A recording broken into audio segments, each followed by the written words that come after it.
Coba fitur dengarkan berita di News Plus aplikasi RCTI Plus.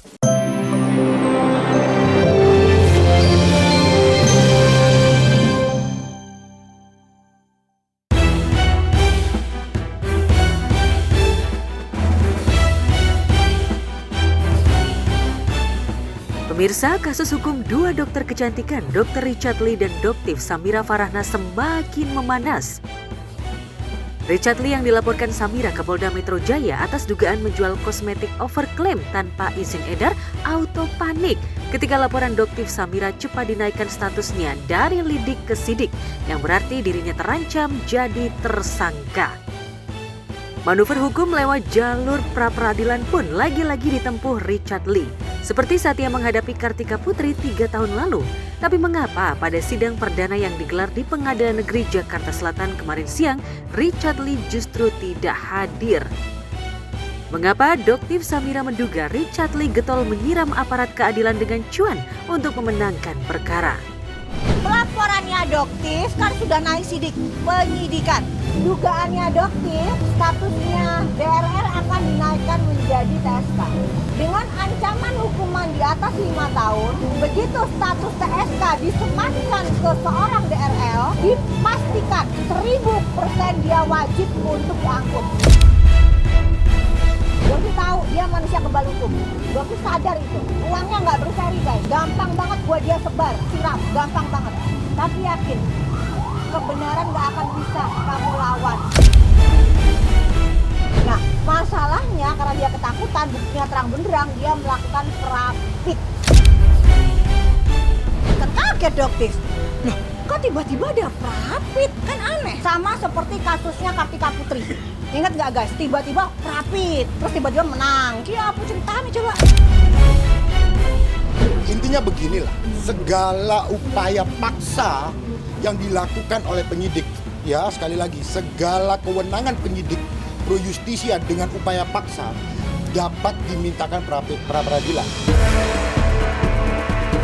Dengan bukti kuat dari laboratorium bahwa Richard Lee menipu konsumen karena produk White Tomatoes-nya tidak mengandung tomat putih, Doktiv Samira yakin bisa menggiring Richard Lee ke balik jeruji besi. Demi jutaan konsumen yang tertipu dan menderita, Doktiv Samira siap membuktikan bisnis kotor Richard Lee. Kasus yang White Tomato yang tadi melaporkan DNA lele, tomat busuk White Tomato itu ya, dan soal stem cell. Produk dia diduga sudah menipu jutaan masyarakat Indonesia. Ratusan miliar uang kalian disedot sama orang ini, DRL. Gerah, kliennya dituding penipu dan terancam jadi tersangka. Jeffrey Simatupang adu mulut dengan Doktiv Samira di depan pintu ruang sidang. Suara bas Jeffrey Simatupang yang menggema ke segenap ruangan beradu dengan suara nyaring Doktiv Samira. Mereka baru berhenti setelah diusir petugas keamanan. Bang Jeffrey udah pernah beli tomat WT-nya belum? Udah pernah pakai stikernya belum? Tempelan stikernya, pernah nggak? Yang mana itu? Yang White Tomato, kan udah diakuin tempelan stiker sama adiknya. Yang Bang. mana? Kan adiknya dari Dr. Richard pun jadi saksi, betul nggak? Kan Doktiv juga lapor kan? Oh iya. Bagaimana bisa tahu Doktiv bahwa adiknya Dr. Richard sudah menjadi saksi? Kan cerita sendiri. Siapa yang cerita? David. Oh begitu, jadi selama ini berkomunikasi dengan baik? Oh baik, Oke. baik. Yang saya sayangkan juga ada 2 oknum laki-laki juga yang ikut menyerang klien kami, Dr. Samira, yaitu yang kami duga adalah suami daripada SS. Jadi sudah jelas, nanti oknum tentunya saya yang akan proses, saya akan laporkan secara resmi ke kesatuannya. Kalau Dokter juga akan menjadi TSK. Tahu dari mana? No comment.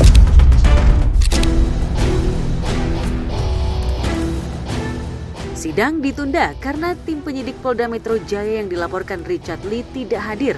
Namun, suasana panas sangat kental terasa. Dulu Richard Lee bangga di backing Hotman Paris hingga menang melawan Karput dan Rasmana Sution. Sekarang Richard Lee menghadapi musuh sepadan karena Doktiv Samira yang di backing Sunan Kalijaga sudah mempelajari trik-trik Richard Lee. Kembalikan uang yang sudah DRL ambil. Dari awal Doktiv konsisten, baru Doktiv cabut. Selama kamu nggak bertanggung jawab, terus nyerang Doktiv, melalui medsos-medsos kamu, melalui mujair-mujair kamu, ya Doktif nggak akan pernah berhenti. Mengalahkan Richard Lee menjadi sangat penting bagi Samira karena Richard Lee yang dipanggilnya Suneo adalah dedengkot geng tikus yang beranggotakan Reza Gladys, Sela Saukia dan Fitri Salhuteru. Sementara Doktif Samira yang dipanggil Sarna oleh geng tikus disebut sebagai pelopor modus pemerasan berkedok review skincare yang diikuti oleh Nikita Mirzani dan Ismail Marzuki alias Mail. Bahkan di depan BPOM, kubu Richard Lee dan kubu Doktif Samira sempat berdebat soal kosmetik tanpa izin edar, overklaim, dan kosmetik yang mengandung zat berbahaya. Siapa sangka, skincare yang diproduksi Doktif Samira pun diduga masuk daftar hitam BPOM. Lantas, apa kata Doktif Samira soal produknya yang tak lolos BPOM? Tegas sekali BPOM, nggak peduli. Mau seorang Richard, mau seorang siapapun, Doktif pun, ya kan, meskipun Doktif nggak pernah jualan produk berbahaya karena ada NA baru yang sudah ada di bulan Maret, tapi Doktif nggak pamerkan karena menurut Doktif ya ganti NA, ganti akun, ganti perusahaan, ganti NA lagi. Ingat pada saat saya datang ke BPOM kemarin, ketika pertemuan influencer, saya berdiri, terus saya mengucapkan permintaan maaf. Pada waktu itu saya minta maaf, saya memberikan contoh yang tidak baik. Tapi boleh nggak ukat dulu ya? Dibayar nggak waktu itu? Tidak. Itu bedanya ya.